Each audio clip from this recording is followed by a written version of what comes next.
All right, everybody. Welcome to, I guess it's week 13, I think. I'm losing track of time at this point in the semester. This week we're going to talk about text boxes. We're also going to talk a little bit about preparing to share your document and how to put a digital signature into your document.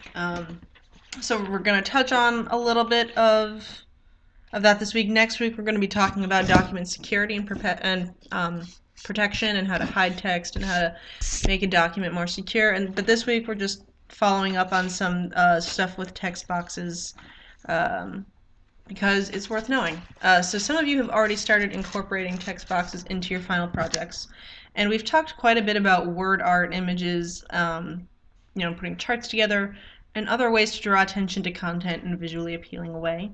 Um, and text boxes are a way to organize and arrange text. Specifically, they're a way to draw attention to a specific chunk of text. So, actually, I don't have any filler text. So I'm just gonna go get a couple pages of gibberish here. This is a fun site. There are lots of other sort of funny lorem ipsum generators on the internet, and if you're interested in those, they're available. So we've just got some text here. You've definitely seen text boxes in pull-out quotations of newspapers or magazines, and even on websites. Some web articles are doing pull-out quotes. So you've definitely seen the use of a text box at least once in your reading life, even if you weren't necessarily aware of it. You see it a lot in textbooks as well. So if you want to use Word's pre-formatted options for a text box,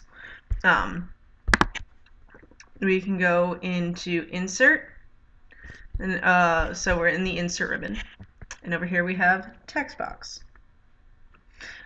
Then just select the one you want. There are lots of different kinds. There's sidebars, banded quotes. We'll just start with the simple text box. And I've put this. I don't like where I put this, so it went onto a second page. So I'm going to just click and drag and move it so it is between text. So we're just going to do a tight wrap around it for now. Wait, where did I? Yeah. Well, yeah. So we're just going to do a wrap around that for now. And then you can type something in, or if there is a quotation you want to use from your text, you can copy it and put it in there. And there it is. And when we click into the text box, so you saw how easy it was for me to click and drag and then set up the text wrapping.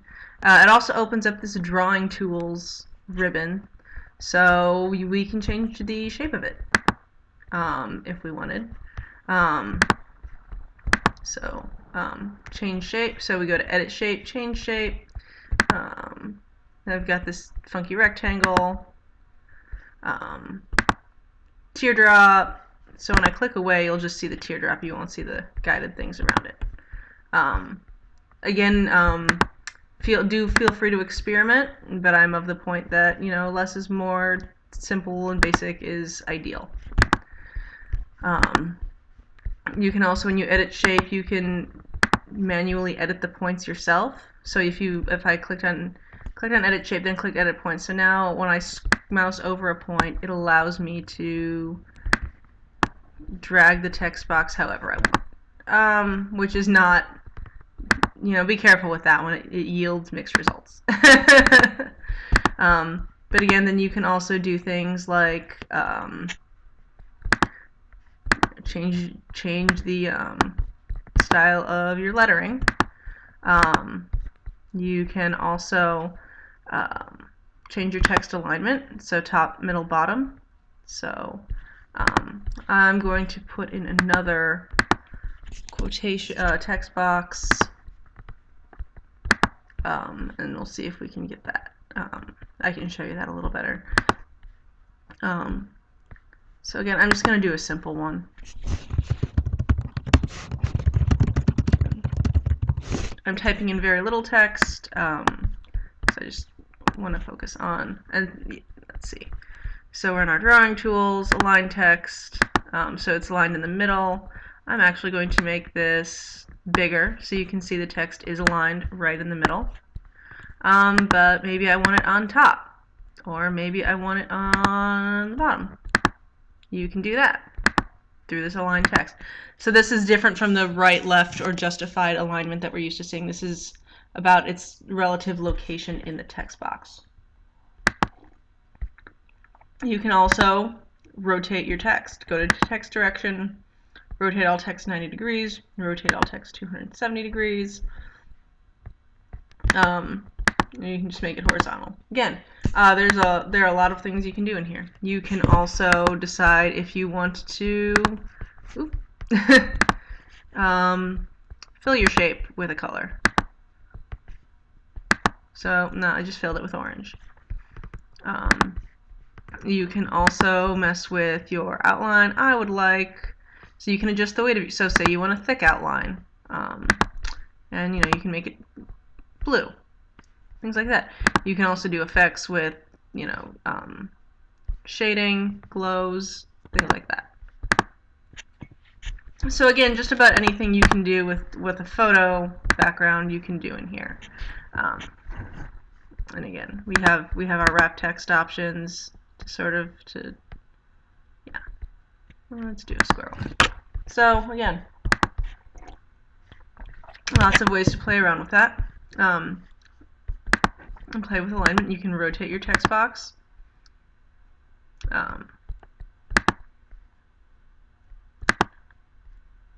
Things like that. So again, play with this. Have fun with it. See what it does. Now you can also, again, insert your own text box by drawing it if you want to. So. We saw a little of that when we were resizing the pre-made one we already had and adjusting its points. That's what we were doing. So here in text box, again, there are the built-in ones, or you can draw text box. And now you can just draw what you want. That text box appears.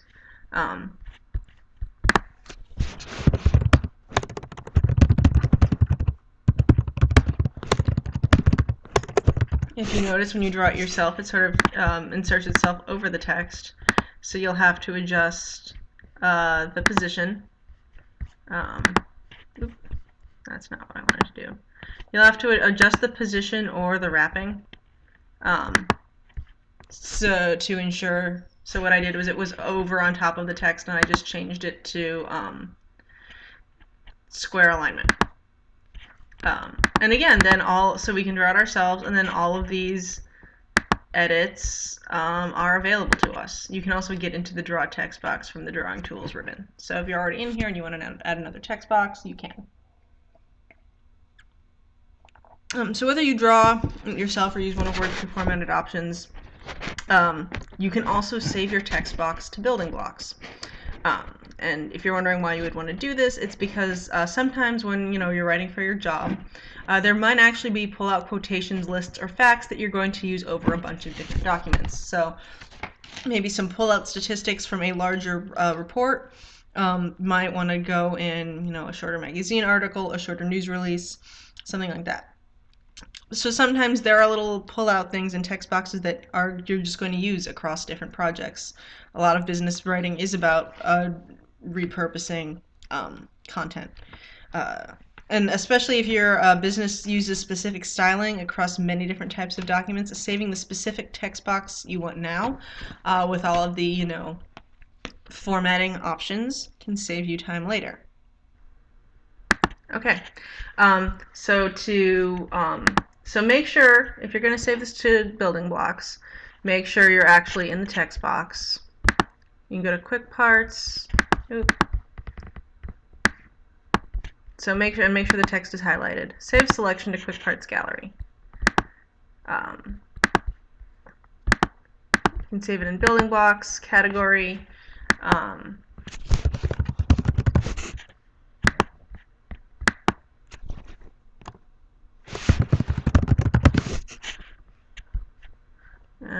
save it in Quick Parts or in Building Blocks. I would actually recommend saving it in text boxes. So this way, what you're doing is you're saving the content, and it'll actually open into a text box later on, or when you go to insert it again. So I'm going to show that on this other one. So we have the content highlighted, save the selection to Quick Parts Gallery.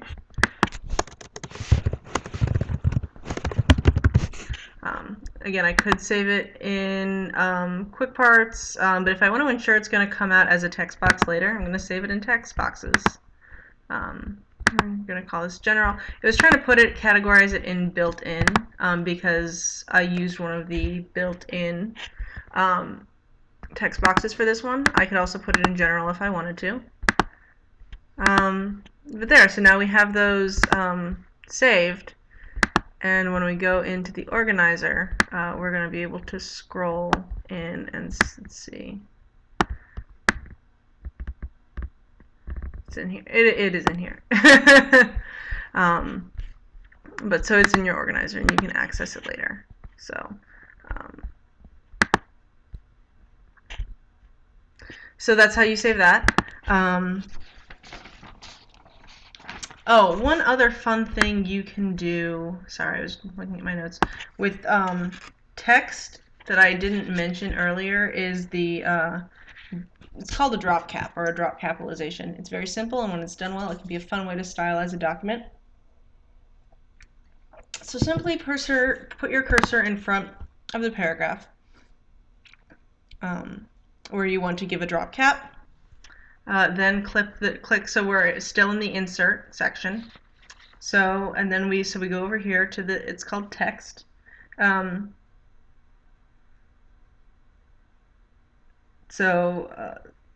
the drop cap button, and then decide if you want the capital letter in the margin or in the body of the text. So there it is in the margin. The first letter of the paragraph is in the margin. Or sorry, that's in the that's just dropped in the body. Here it is in the margin. I personally prefer it dropped in the body, but again, yeah, your mileage may vary. Note that this styling does not really work well if you do it in every single paragraph. That is overkill. So, do it once, like at the start of every chapter at most, nothing more than that. Alright, so now talking a bit about signatures. My caveat when teaching about these is they're fun to use, but they're not really great as a method of document security if you or your company hasn't paid for an additional third-party service to sort of help maintain them. Found that out the hard way. It's kind of a bummer, but I'm going to run through the basics just so you can see some of what there is to offer, and I'm amping up this course to cover everything on the Microsoft Word exam, so again, I want you to have access to everything. And just know a little bit about how to do stuff. A little bit of everything, even if you're not necessarily going to use it. So we're still in the insert ribbon. And then go to the signature line. So, and again, you'll get this, you can add signature services, or you can go into Microsoft Office signature line. So this is a little different from 2010. In 2010, you get this legal disclaimer and the encouragement to buy signature services. Here, they just give you the option. So signature services are basically, working with another company to better ensure the security. But the Microsoft Office signature line, it gives you a dialog pop-up. So I'll give the suggested signer. We'll just say that's me.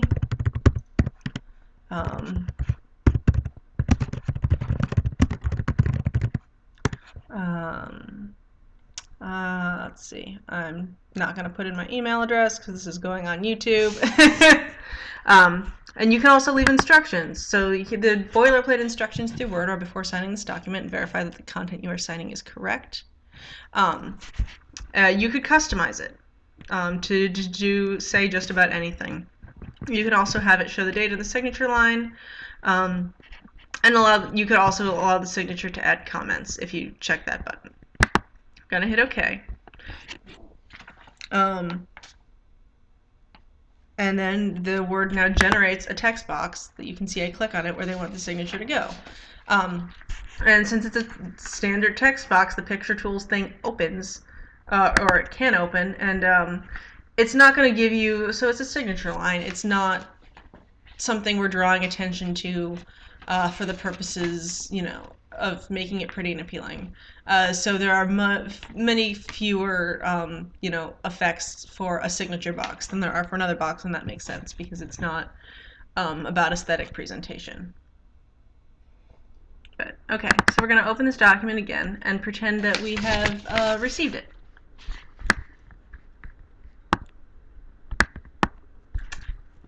And I'm going to right-click, hit sign. To actually sign it, you would need to get one from a Microsoft partner, which is a third party. So you can't do that, which is actually different from 2010. It actually used to be able to type your name in, or it actually allowed you to insert a JPEG of a signature. Like some people actually will make a JPEG of their signature and copy and paste it. So again, this is unfortunate that it's not necessarily useful in 2013, but that's kind of the way it is sometimes. The basics of using signatures. Again, this may not be something you use, but I just wanted you to see what it looks like. So again, email me with questions and have a good week. Thank you.